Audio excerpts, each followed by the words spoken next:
सुंदस और असल की जो कहानी है ये तो चलना शुरू हो चुकी है और किसी हद तक सुंदस जो है असल के साथ मोहब्बत भी करना शुरू हो चुकी है। लेकिन जब नाजो को इस बात का पता चलेगा ना तो वो तो कभी भी बर्दाश्त नहीं करेगी, क्योंकि नाजो सुंदस के साथ नफरत करती है, इसकी शक्ल भी देखना चाहती।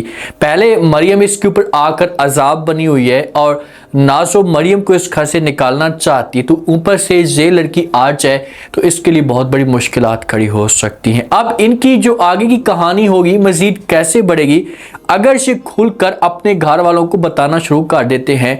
सुंदस तो अपनी माँ को साफ अल्फाज में इनकार कर देती है और इस जगह पर अगर असल अपनी माँ को इनकार करता है या अपने वालिद को इनकार करता है कि माँ जी जहाँ पर आप लोग चाहते हैं मैं वहाँ पर शादी नहीं कर सकता, या जाकर अपने घर वालों को ये कहता है कि मैं सुंदस के साथ मोहब्बत करता हूँ, तो जब नाजो ये बातें सुनेगी तो उसका क्या रिएक्शन आएगा?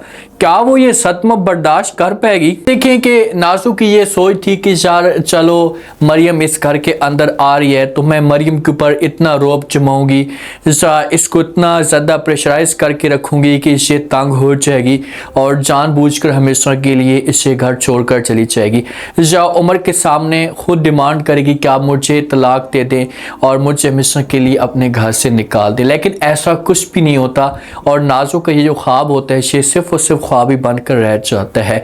जो हालात इसने सोचे थे या जो इसकी नेगेटिव सोच थी ना, ये अपने मकसद में मुकम्मल तौर पर नाकाम हो जाती है। सब कुछ इसके उलट होना शुरू हो जाता है। मरियम की घर के अंदर वैल्यू बनना शुरू हो जाती है और जितनी भी नाजो के भाई हैं या वालिदैन ये मरियम के साथ प्यार से बात करना शुरू कर देते हैं। वालिद जो होता है ना नाजो का, इसे मरियम को बेटी बेटी कहकर पुकारता है, जो बात भी कहता है तो मरियम भागकर जो वो इसकी पूरे करने की कोशिश करती है सारे के सारे काम। तो वालिद जो होते हैं ये मरियम की बड़ी तारीफें करते हैं कि बहुत ही अच्छी लड़की है और हमें जो वो अच्छी बहू मिली, हम खुशकिस्मत हैं।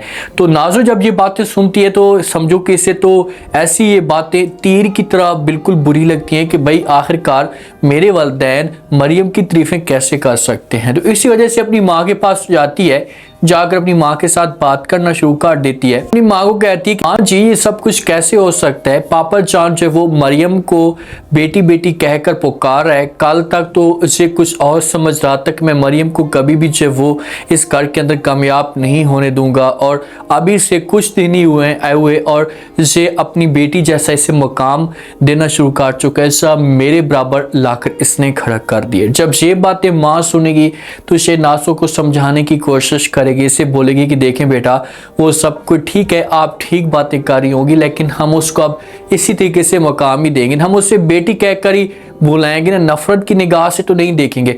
अब ये सोच कर बैठी हुई थी या इसके दिमाग के अंदर ये प्लान चल रहा था कि मैं अपने वालिदैन को यूज करूंगी। अगर ये अपने भाइयों के सामने खुलकर बात करती है तो इससे इसकी जो हरकतें होगी ना ये पकड़ी जा सकती हैं। ये सिर्फ उसे अपने वालिदैन को यूज कर सकती है, अपने वालिदैन के सामने झूठ बोल सकती है कि ये घर के काम नहीं करती, जो भी काम इससे मैं बोलती हूँ तो इसे काम गलत कर देती है, ये मुझे इनकार कर देती है।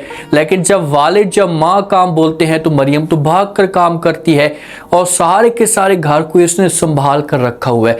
तो सब के सब बड़े खुश होते हैं और ऐसा ऐसा मरियम की जो वैल्यू होती है ये बनना शुरू हो जाती है और नाजो से सब कुछ बर्दाश्त नहीं होता। तो अब ये किस तरह से मरियम को निकालने की कोशिश करेगी? देखिए कि जो इंसान एक नेगेटिव सोच का बंदा हो ना तो उसके सामने सिर्फ और सिर्फ उसे जब वो अच्छा ही देख रहा हो ना तो उसके सामने उसे लग रहा होता है कि शायद ये गलत हो रहा है, क्योंकि उसकी सोच ही नेगेटिव होती है ना।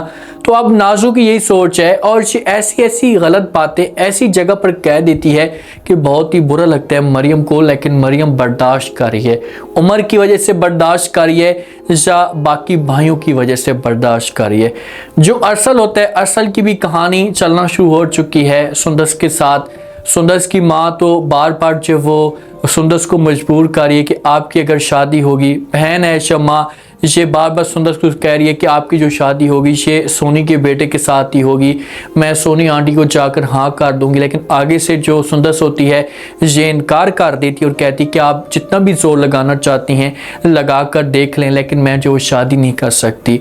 ठीक है मैं शादी करने के लिए तैयार हो जाती लेकिन मुझे उसमें किसी किस्म का कोई इंटरेस्ट नहीं है, जो उसमें किसी किस्म की कोई दिलचस्पी नहीं है। अगर मुझे दिलचस्पी होती तो फिर तो बात बन सकती थी, फिर तो मैं सोच सकती थी इस बारे में, लेकिन प्लीज़ आपसे रिक्वेस्ट करना चाहती हूँ, इल्तिजा करना चाहती हूँ कि आप मुझे मजबूर मत करें। तो अब इसकी मुलाकात अरसल के साथ होती है। मरियम की शादी पे भी मुलाकात हुई थी सुंदस की, तो मामलात इनके काफ़ी हद तक बेहतर हो चुके थे। और अरसल जब सुंदस को देखता है तो बहुत ज़्यादा खुश होता है, या उसके चेहरे के ऊपर मुस्कुराहट आ जाती है। तो सुंदस को ये लगना शुरू हो चुका है कि शायद ये जो लड़का है कुछ ना कुछ होना शुरू हो चुका है। तो इसी वजह से जब इनकी मुलाकात होती है दूसरी दफ़ा, तो आगे से जो वो अरसल पूछ सकता है सुंदस से, इसे कहते हैं कि भाई हाँ खैर तो है, आपने जो वो दोबारा मुलाकात के लिए क्यों बुलाया या किस वजह से मुलाकात की। तो आगे से सुंदस जो होती है इशारों इशारों में ऐसी बातें कह देती है कि अरसल मुकम्मल तौर पर समझ जाता है। सुंदस कहती है कि जिस इंसान ने रिश्तों को अहमियत देने के लिए उसके ऊपर रोशनी डाली थी, वो जो रोशनी है इससे पहले मेरे दिल के ऊपर आकर लगी है और आकर मेरे दिल में इसने जगह बना ली है। तो इसी वजह से मैंने सोचा कि मैं दूसरी दफ़ा मुलाकात करूं कि आखिरकार उस बंदे की सोच कैसी है। चाहे से जो रोशनी थी से दिल में घर कर चुकी है, तो इसी वजह से मैं बेताब थी, मुलाकात करना चाहती थी। तो यहाँ से इनका आगाज़ होना शुरू हो जाएगा। अब घर वालों को कुछ भी नहीं पता कि भाई अरसल और सुंदस किसके साथ या किस जगह पर मुलाकात करते हैं और इन दोनों के बीच में क्या चल रहा है। जब इनकी जो कहानी होगी, जब मोहब्बत होगी एक इंतहा लेवल तक पहुंच जाएगी, सुंदस और अरसल ये दोनों एक दूसरे के बगैर नहीं रह पाएंगे, हर वक्त एक दूसरे के बारे में सोचेंगे। तो फिर जाकर जब नासू वालों को पता चलेगा, वलदैन को जब इस बात का पता चलेगा, तो वलदैन जो होंगे ये तो बिल्कुल भी इनकार नहीं करेंगे, बोलेंगे कि हमें किसी किस्म का कोई मसला नहीं। हाँ, सुंदस की माँ की तरफ से इनकार आ सकता है, लेकिन जो असल का वालिद या माँ होंगी ये बोलेंगे कि भाई हमें कोई इतराज़ नहीं, आपका अगर दिल करता है आप शादी करना चाहते हैं तो कर सकते हैं। लेकिन जब नासू को इस बात का पता चलेगा तो ये कभी भी ये सब कुछ बर्दाश्त नहीं करेगी और बीच में टांग अड़ाने की ज़रूर कोशिश करेगी। ये अपने भाई को पहले भड़काएगी, भाई को बोलेगी चाहे जो कुछ भी हो जाए ये शादी नहीं हो सकती, जब आप शादी ना ही करें तो अच्छा होगा। लड़की के अंदर कुछ भी नहीं है, वो लड़की सिर्फ उसको आपकी ज़िंदगी बर्बाद कर सकती है। अगर वो इस घर के अंदर आई तो उसने जो सारे के सारे घर को बर्बाद कर देना है। सुंदस ने आना है अरसल की ज़िंदगी में, अरसल के साथ इसकी शादी होनी, लेकिन उससे पहले पहले ये जो लड़की होगी ये हर सूत में जो वो दरार डालने की कोशिश करेगी, ये हर सूत में जो वो अरसल को भड़काएगी। जब इस घर के अंदर आ जाएगी तो फिर ये और भी ज़्यादा अरसल के दिल में नफरतें पैदा करने की कोशिश करेगी और एक अरसे तक से एक टाइम तक ये अपने मकसद में कामयाबी हो जाएगी। और अरसल सुंदस के साथ इतनी ज़्यादा नफरत करना शुरू कर देगा कि ये कभी भी बर्दाश्त नहीं करेगा और एक लम्हा ऐसा भी आएगा कि इसकी जो बात होगी ये तलाक तक भी जा सकती है। फिलहाल तो ये मरियम के साथ नफरत कर रही है ना, फिलहाल तो इससे अपने वालिद के ऊपर भी गुस्सा है कि आखिरकार वालिद ने मेरी बात नहीं मानी, पहले मुझे बेटी कहता था, आज मेरे बराबर इसने कोई दूसरी लड़की लाकर खड़ी कर दी है। तो इससे सब कुछ बर्दाश्त नहीं हो रहा। अब देखते हैं कि नेक्स्ट एपिसोड के अंदर क्या ट्विस्ट पैदा होता है। उम्मीद है आज का रिव्यू, आज के टीजर आप लोगों को पसंद आया होगा। आपने कमेंट सेक्शन में लास्ट में बताना आपको क्या लगता है, क्या नेक्स्ट एपिसोड के अंदर जब वो जिस हिसाब से बहुत ज़्यादा नाज़ुक को गुस्सा होता है, माँ के सामने जो बातें करती है, तो अगर माँ जाकर जब अपने वालिद को सब कुछ बता देती है, अपने हस्बैंड को जो नाज़ुक का वालिद है, तो आगे से वालिद क्या बोल सकते हैं? क्या ये नाज़ुक की माँ की बातें मानकर मरियम के साथ नफरत करना शुरू कर देगा?